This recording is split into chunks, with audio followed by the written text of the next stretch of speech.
அஸ்ஸலாமு அலைக்கும் வரஹ்மத்துல்லாஹி பரகாத்துஹு. பிஸ்மில்லாஹிர் ரஹ்மானிர் ரஹீம். அன்பான சகோதர சகோதரிகளே, எல்லாம் வல்ல அல்லாஹ்வின் நல்லடியார்களே, இன்று நாம் காண இருக்கும் தலைப்பு உபரியான வணக்கங்கள் புரிவோம்.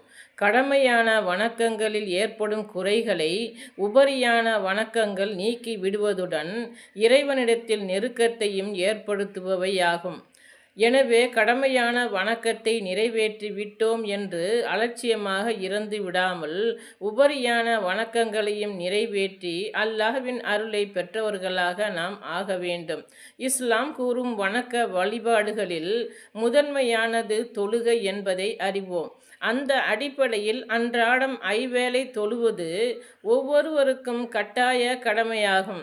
இவை தவிர உபரியான தொழுகைகளையும் அல்லாஹ்வின் தூதர் ஸல்லல்லாஹு அலைஹி வஸல்லம் அவர்கள் நமக்கு கற்றுத் தந்துள்ளார்கள். சுன்னத்தான தொழுகைகள். அல்லாஹ்வின் தூதர் ஸல்லல்லாஹு அலைஹி வஸல்லம் அவர்கள் ஒவ்வொரு கடமையான தொழுகைக்கு முன்போ அல்லது பின்போ வழமையாக சுன்னத் தொழுகைகளை தொழுது வந்துள்ளார்கள். அந்த தொழுகைகளை பற்றியும் அவற்றின் சிறப்புகளை பற்றியும் பார்ப்போம். யார் இரவிலும் பகலிலும் 12 ரக்காத்துகள் தொழுகிறாரோ அவருக்காக சுவனத்தில் ஒரு வீடு கட்டப்படுகின்றது என நபி ஸல்லல்லாஹு அலைஹி வஸல்லம் அவர்கள் கூற நான் கேட்டுள்ளேன். அறிவிப்பவர் உம்மு ஹபீபா ரலியல்லாஹு அன்ஹு. நூல் முஸ்லிம் 1319. அசருக்கு முன் 4 ரக்காத்துகள் தொழும் மனிதருக்கு அல்லாஹ் அருள் செய்வான் என்று நபி ஸல்லல்லாஹு அலைஹி வஸல்லம் அவர்கள் கூறினார்கள். அறிவிப்பவர் இப்னு உமர் ரலியல்லாஹு அன்ஹு. நூல் திர்மிதி 430.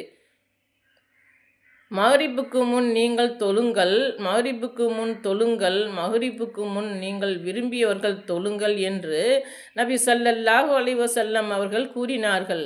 மக்கள் அதை ஒரு சுன்னத்தாக கருதக்கூடாது என்பதற்காகவே இவ்வாறு குறிப்பிட்டுள்ளார்கள். அறிவிப்பவர் அப்துல்லா அல் முனிஸ் ரலியல்லாஹு அன்ஹு. புகாரி 1183. நான் உக்பா பின் ஆமிர் ரலியல்லாஹு அன்ஹு அவர்களிடம் சென்று, அபு தமீம் அவர்கள் மக்ரிபுக்கு முன் 2 ரக்காத் தொழுகிறார்களே, இது உங்களுக்கு ஆச்சரியமாக இல்லையா என்று கேட்டேன். அதற்கு அவர்கள், நபி ஸல்லல்லாஹு அலைஹி வஸல்லம் அவர்களின் காலத்தில் நாங்கள் இவ்வாறு செய்து வந்தோம் என்றும் விடையளித்தார்கள். இப்போது ஏன் விட்டுவிட்டீர்கள் என்று நான் கேட்டேன். அதற்கு அவர்கள், அலுவல்களே காரணம் என்றார்கள். அறிவிப்பவர் மஸ்ரத் பின் அப்துல்லா. நூல் புகாரி 1184. நபி ஸல்லல்லாஹு அலைஹி வஸல்லம் அவர்கள் மக்ரிபுக்கு